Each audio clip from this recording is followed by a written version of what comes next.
اور کتاب میں ابراہیم کا ذکر کرو، بے شک وہ نہایت سچے تھے، پیغمبر تھے۔ جب انہوں نے اپنے باپ سے کہا کہ ابا، آپ ایسی چیزوں کو کیوں پوچھتے ہیں جو نہ سنیں اور نہ دیکھیں اور نہ آپ کے کچھ کام آ سکیں؟ ابا، مجھے ایسا علم ملا ہے جو آپ کو نہیں ملا، تو میرے ساتھ ہو جائیے، میں آپ کو سیدھی راہ پر لے چلوں گا۔ ابا، شیطان کی پوجا نہ کیجیے، بے شک شیطان اللہ کا نافرمان ہے۔ ابا، مجھے ڈر لگتا ہے کہ آپ کو اللہ کا عذاب آ پکڑے تو آپ شیطان کے ساتھ ہی ہو جائیں۔ اس نے کہا کہ ابراہیم، کیا تو میرے معبودوں کے خلاف ہے؟ اگر تو باز نہ آئے گا تو میں تجھے سنسار کر دوں گا اور تو ہمیشہ کے لیے مجھ سے دور ہو جا۔ ابراہیم نے سلام علیکم کہا اور کہا کہ میں آپ کے لیے اپنے پروردگار سے بخشش مانگوں گا، بے شک وہ مجھ پر نہایت مہربان ہے، اور میں آپ لوگوں سے اور جن کو آپ اللہ کے سوا پکارا کرتے ہیں ان سے کنارہ کرتا ہوں اور اپنے پروردگار ہی کو پکاروں گا۔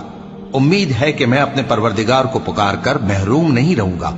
اور جب ابراہیم ان لوگوں سے اور جن کی وہ اللہ کے سوا پرستش کرتے تھے الگ ہو گئے تو ہم نے ان کو اسحاق اور اسحاق کو یعقوب بخشے اور ہر ایک کو پیغمبر بنایا، اور ہم نے ان کو اپنی رحمت سے بہت سی چیزیں عنایت کی اور ان کا ذکر جمیل بلند کیا۔ اور کتاب میں موسیٰ کا بھی ذکر کرو، بے شک وہ ہمارے برگزیدہ تھے اور رسول تھے، نبی تھے، اور ہم نے ان کو طور کی داہنی طرف سے پکارا اور باتیں کرنے کے لیے نزدیک بلایا، اور اپنی مہربانی سے ان کو ان کا بھائی ہارون پیغمبر بنا کر عطا کیا۔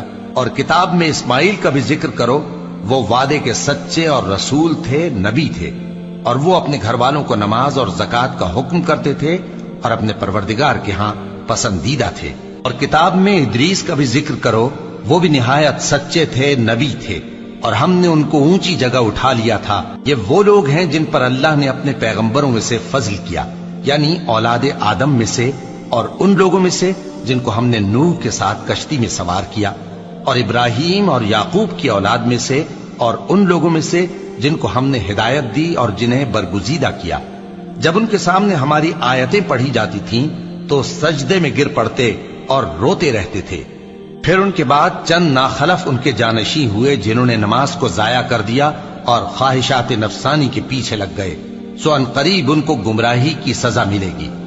ہاں، جس نے توبہ کی اور ایمان لایا اور عمل نیک کیے تو ایسے لوگ بہشت میں داخل ہوں گے اور ان کا ذرا نقصان نہ کیا جائے گا، یعنی ہمیشہ کی بہشتوں میں، جس کا اللہ نے اپنے بندوں سے وعدہ کیا ہے کہ جو ان کی آنکھوں سے پوشیدہ ہے۔